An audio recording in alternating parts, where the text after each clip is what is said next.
Hebu tutafakari damu ya Yesu kwa kila pigo alilolipitia Yesu Kristo. Yesu alipigwa bakora 39 kwa kila gonjwa la mwanadamu lilipata tiba yake. Wakamchukua wakampeleka Golgotha.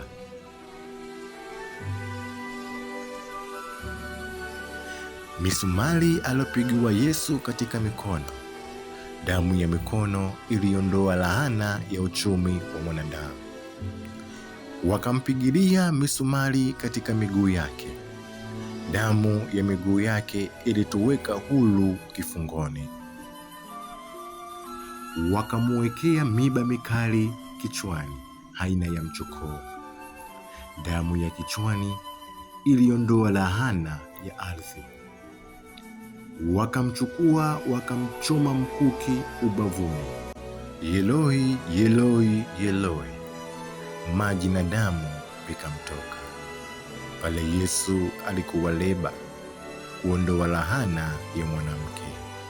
Mwanamke akijifungua, maji na damu lazima vimtoke.